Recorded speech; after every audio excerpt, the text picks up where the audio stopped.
thought today I'd stay clean, but I'm kind of dirty already. Had to crawl under the car and hook my knock sensor for the knock box up. I ended up using, it's too hard to show you, I'll just tell you. It's the starter motor grounding point at the back of the block. It's not ideal, but it will work.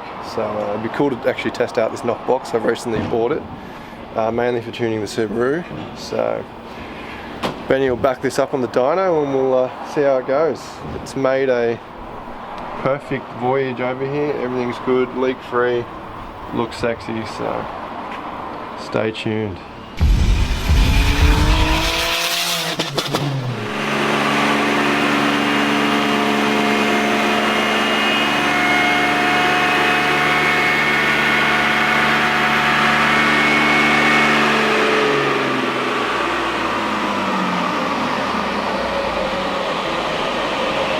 How's she looking, Benny?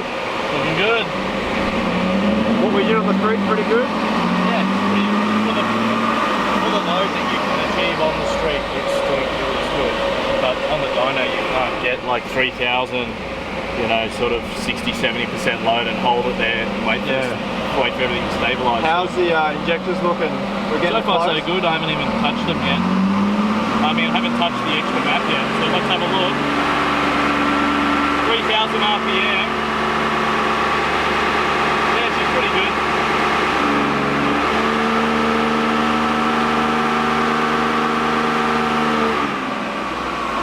Running well so far. Intake temps seem pretty good. Yeah. Like, it actually gets cooler the more air we're getting through once there. you get the air flowing. Which is good. Yeah.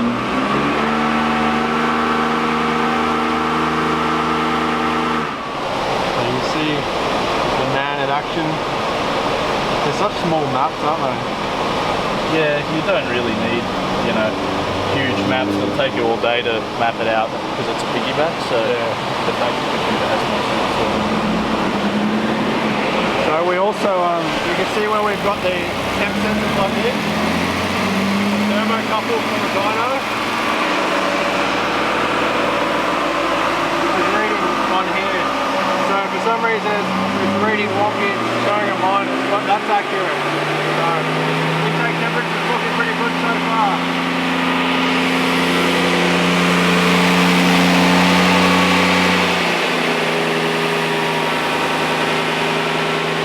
Alright, so Ben's pretty confident it's all dialed in, so we're just going to let the gearbox cool down a little bit.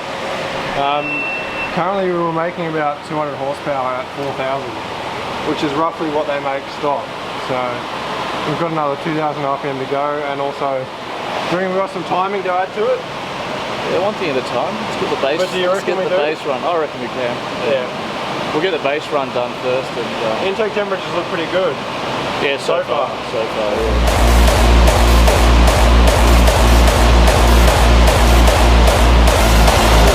So you're just going to floor it until you run out of fuel? We'll see. No, I'll be watching the wideband to see when it runs out. Is it still getting pretty iffy for 4,000? No, it's all fixed now. 4,000. So we'll see. It'd be good to. I think it will run out of fuel, but yeah, it didn't. It was very close. It'd be good to use it anyway, just to cool the intake charge. It was very, very close at 4,000. For that, take some load off the main injectors. Maybe start phasing it in at 4.5 or something. Or 4,000. The thing is, the way with the piggyback when you control the injectors is by adjusting the load sensing, so by the map. So if you try to take the load off the injector by downscaling the map, you also affect timing because the map is the load lookup from the timing table. So there's an interrelated thing. And you also will have an effect on the cam phasing as well, because that's also based on load. So this being a TRD, original vehicle will have a TRD calibration and ECU with extended load tables, so it should be able to cope most of it. Oh, right, yeah, that makes sense. Yeah. So are we power running? Power running? Yes, we are.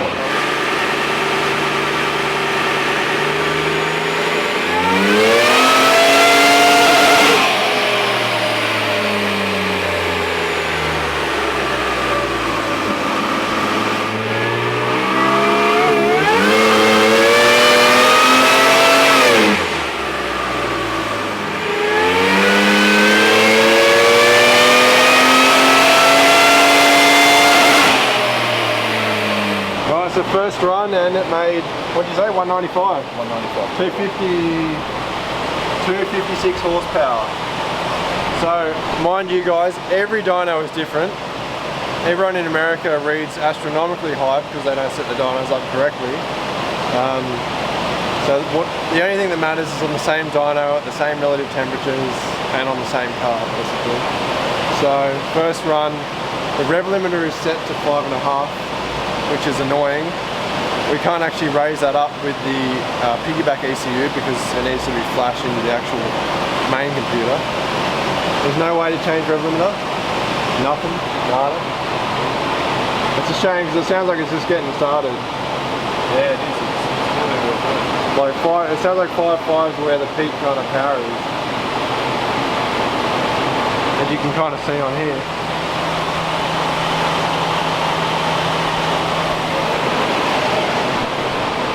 How's it fueling? The map sensor runs out at 5,000. Can you rescale on this? No, not without a flash. But, so you just got to kind of fatten it up and hope for the best. It's not hoping. No, I'll just get this bit scaled better. Alright, so we're looking at temps? Yep, temps are around 40 degrees. Something's up with the Dyno calibration. It's really negative, but that's So 40 degrees, and what boost? Can you chuck the manifold absolute on there? Yes, dear. That can't be right.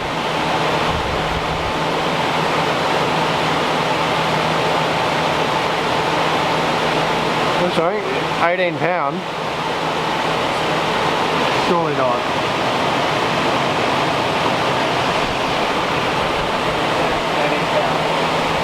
It's actually making 18 pounds. Gauge in the cab when I go for it. Really? That's what it says. I don't think so. No way. Have a look at unless you're taking the air from before the intercooler. Alright, Ben, first up. Read the disclaimer. Well, I can't now, you've just accepted it. It's like signing the document without reading all the fine print.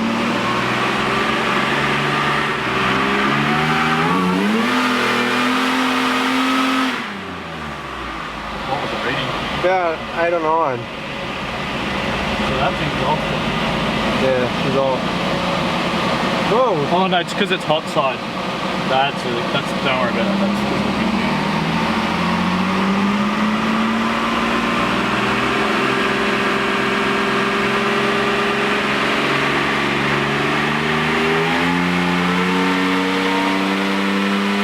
Lie on this. So what are we up to? Another one?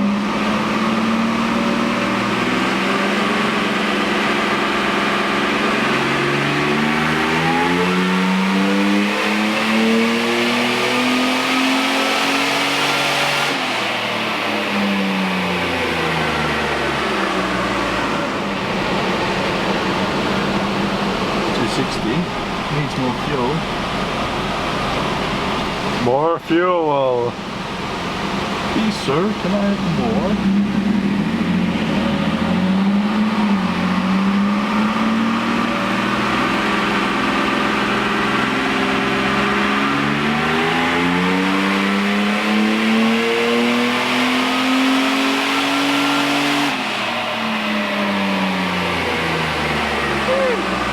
Box come up and float around. Yep. I just want to know what numbers that is when the box is floating around. Do you want me to watch that? Yeah. I'll swap these around. We're just trying to figure out when to start phasing in the 7th injector.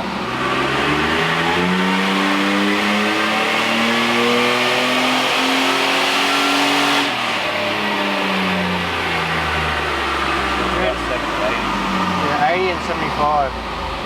So, did you see this go up? No, I didn't think of that. Let me just set it to...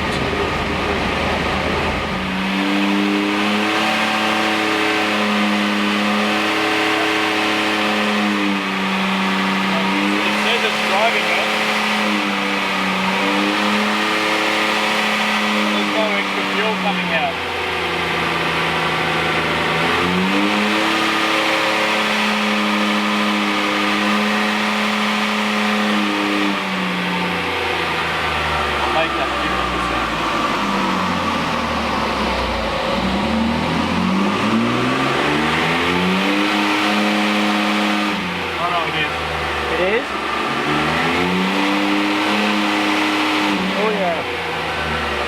fattening right up. So I had a 20 before, so probably about 30. He did say to me it's not that great for small changes. Yeah.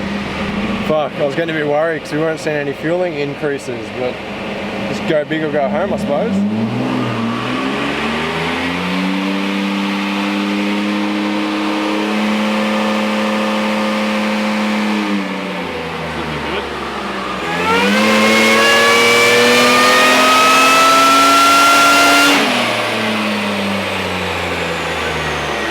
So Ben's just been playing around with the mixtures a bit. So this run here was with a pretty, well it's still safe, but a pretty lean ratio of 12.5, maybe low 12s.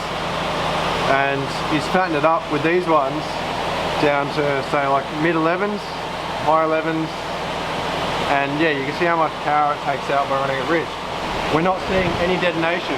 So Ben's got the knock ears on, connected to the knock box, and he's hearing no pinging.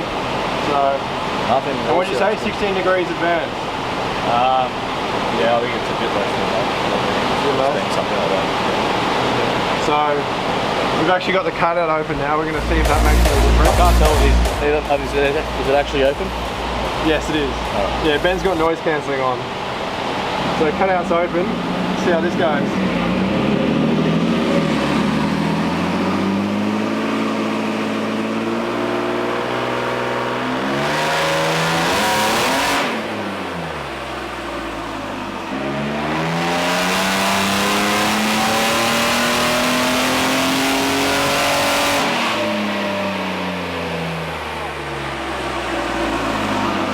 Fuck, that's noise. These engines are so fucking loud. Really? Yeah, I'd say it probably has about a 7 horsepower. Wow. I reckon it's a tornado thing. Wow, so the cutout actually worked. Well, it's because you put that tornado thing on the end. Not a fan. You reckon the tornado's robbing? Back-to-back testing. One. Let's do 3 runs with it. Back to back, and we'll see if it's a heat soak thing or not. Yeah. We can also disconnect the rear section too. Once it cools down. What I should write in the comments. Yes. Well, this is quite impressive.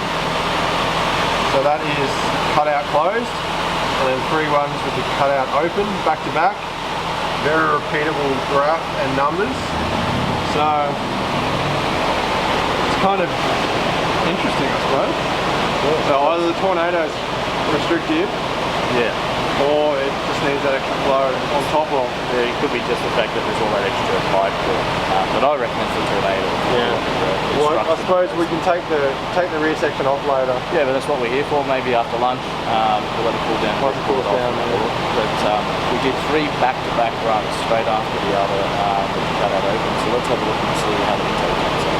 Yeah, very repeatable, accurate dyno, and good, safe, healthy engine.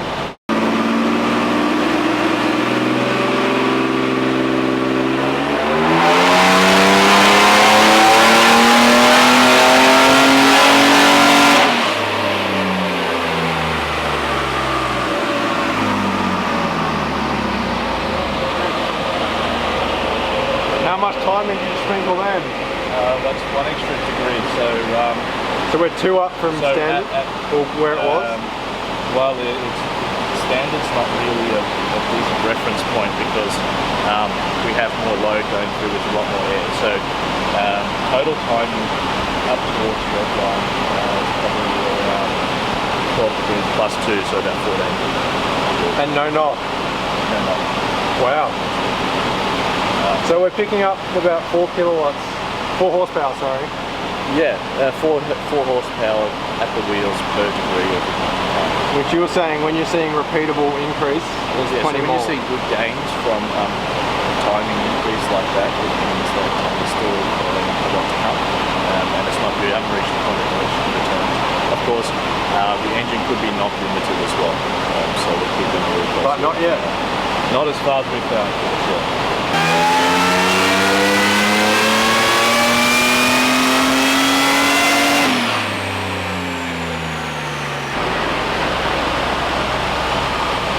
Still climbing.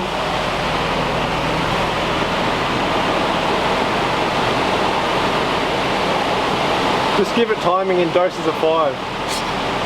There you're getting carried. Any knock? Fuck. If it's serious knock, you'll hear it outside too. Yeah. That's impressive. Really good, yeah. It's a fucking good engine. They're a really good You engine. can hear it starting to come alive now. This one time you can hear Hey? it's got that growl about it up top. It's starting to get into its peak kind of Yeah, it's like it's really starting to peak sing. efficiency. So Toyota have just made it doughy. Detuned for various reasons. Yeah. Do you think we'll crack 300 horse? Nah, it's a long way. Nah. More boost?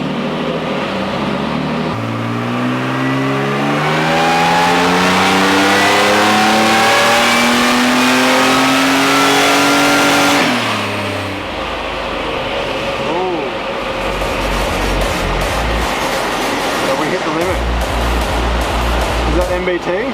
Sorry? Is that MBT? No, I just did a double run to make sure it's okay. consistent. Which is pretty much within 1 horsepower.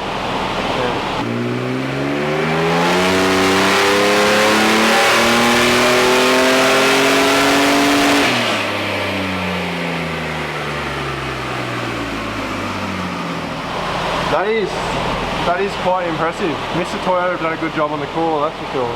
Yeah, the cooler's really really impressed with the cooler. So you're saying... I think the air intake has a big thing to do with it as well. With the air block. Yeah. So I reckon it's 277 horsepower. Pretty safe. Can you convert that to kilowatts for everyone?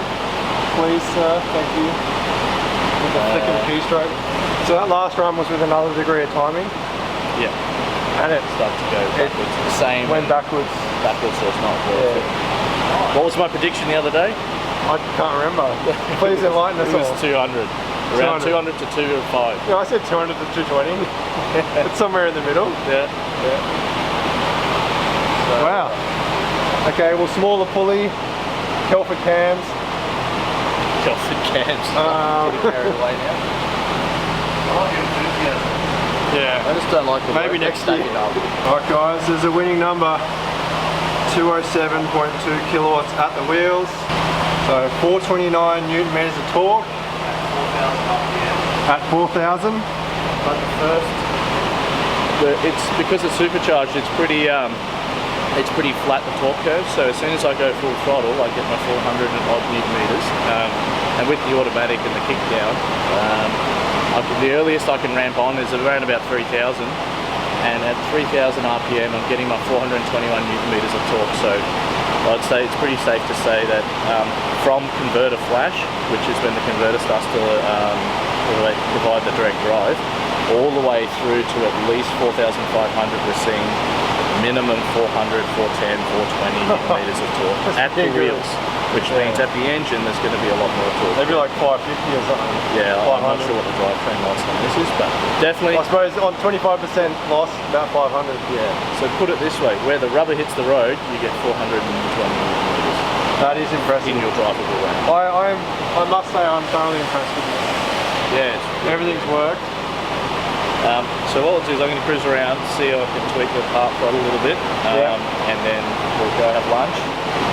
Should we put the 3-inch pulley on? Yeah, we'll do the 3-inch pulley before we go to lunch. Because if you want to do back-to-back, then it should have the forward wheels. Yeah. Actually, what we'll do is, before we do the part throttle, I'll rip one more run as a new baseline with the cutout open, and then we'll rip on with the cutout closed. Yes.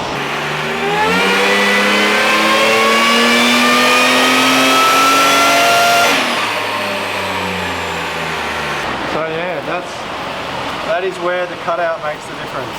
Just in that little bit. The old 3-inch pulleys on. I love these ZZP modular pulleys, they're brilliant.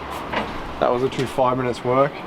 So this is off Ben's L67 Supercharged VS Calais.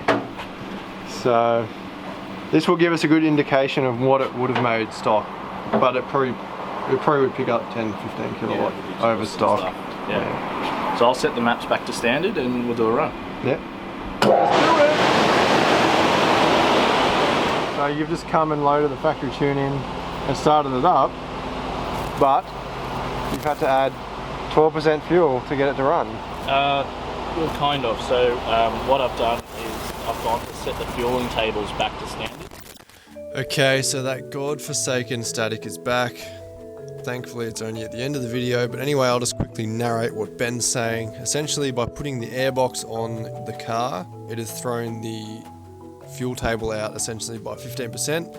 So if you're doing that without anticipating doing a tune, it is not a good idea because you'll essentially be running lean. Yes, the ECU can somewhat learn it, but it's quite a bit, as you can hear. Which is annoying. Will the car eventually learn? It's a lot to learn. It's 15%. Yeah, I wouldn't recommend it. But it's probably worth checking with the manufacturer. They might say, you know, you're supposed to run a thing with this. Yeah. Well, we know it definitely does something then. Apart from sound good. Yeah. Alright, so we're ready to do a run? Let's do a run.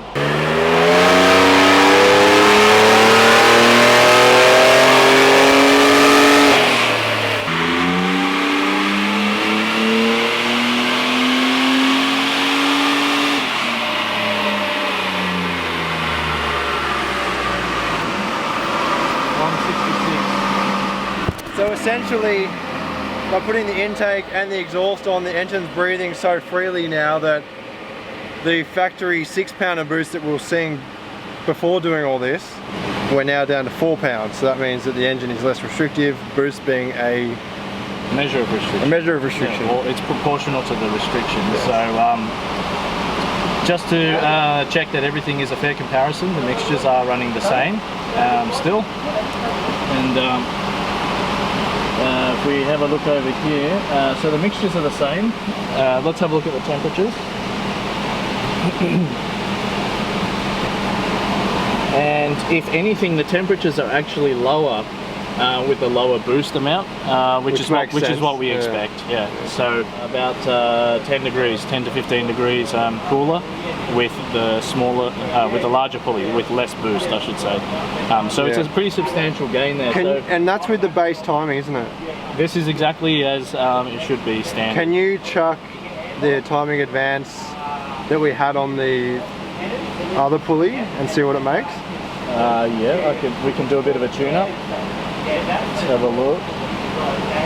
What I want to do though is first just add the torque curve to give you a bit of an idea about how much torque you've gained. So it's around about 1 square, and 1 square is 100 Newton meters at the wheels. That's substantial. You'll feel that. Yeah, that's a 30% increase in torque. To be fair though, it's not an apples with apples comparison. It probably is, the timing is probably a little bit more than what the factory is because of the way that I've adjusted the MAF sensor to get the right fueling. So not knowing from the data scan tool what these cars normally would run at full throttle, I can't say conclusively, but certainly at the standard boost level, you can get some gains with the boost, with the fueling, and you should be able to get some with the timing. But your biggest bang for your buck is definitely going to be a pulley joint. Yeah. But with that, you need a tune. Well, as it turns out, it looks like you need a tune anyway with that big bore intake, and that will make a difference because these superchargers, the Roots type superchargers, really enjoy having a big open throat. Don't we all? Sometimes big holes are good, sometimes small holes are good. Anyway. Alright, well that's a successful... Great success. Great success. Alright, I'll load that other file back. Yep. Alright, so with the 3-inch pulley and the standard timing, it made 170 kilowatts at the wheels and 340 newton meters. Is that right? Yeah, 340 So, yeah, I think standard would probably be 160 without the free-flowing exhaust and intake. Yeah, that's the other thing. It's already got pacemaker extractors, high flow cats. Like it can't breathe any better. Yeah. Unless it's got a bigger supercharger or like ported heads, etc. Maybe that'll be next. So Ben's just finishing off the tune by just checking all the steady state, kind of in between load cells, make sure everything's good, and this car's pretty much done.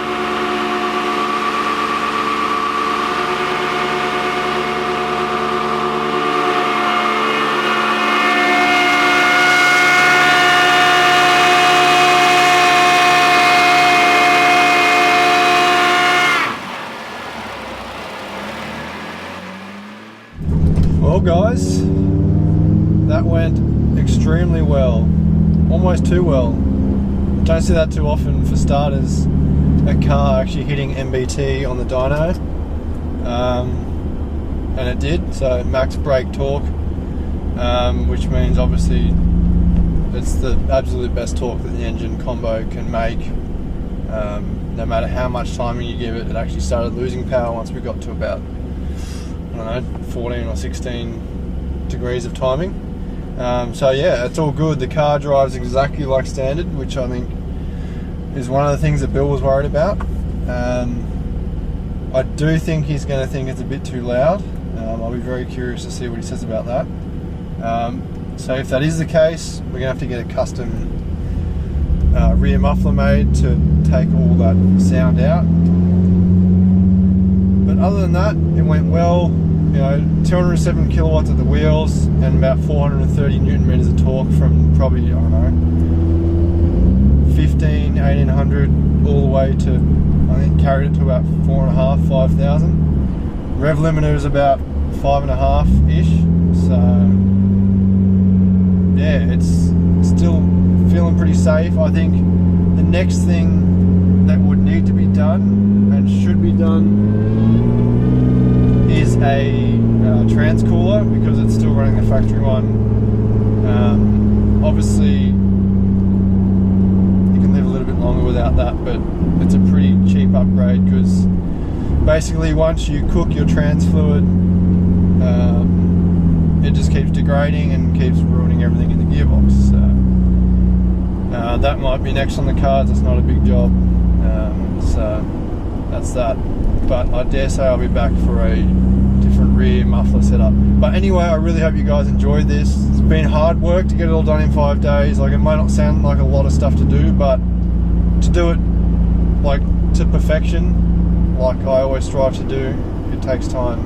And to do things properly and not cut corners and just cover all bases. So, but once you kind of get up to about, I don't know, 4,000, 4,500, it really starts to scream.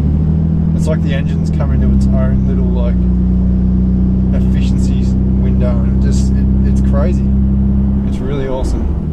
Oh, let's give it a quick little hit up to the speed limit, eh?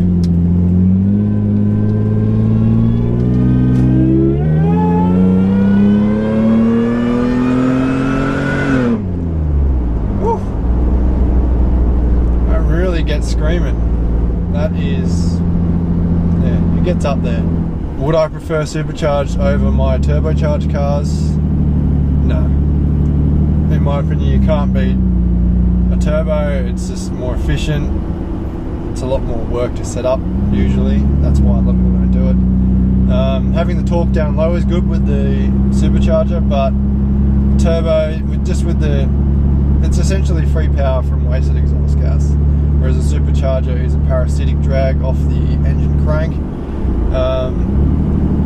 And it's just not as exciting. It's like a linear, it's just like driving a powerful V8 or any kind of powerful naturally aspirated car with a bit of cubes behind it. So, but nonetheless, it's a great car to drive, plenty of power down low when you need it. And when it kicks down, yeah, it's great.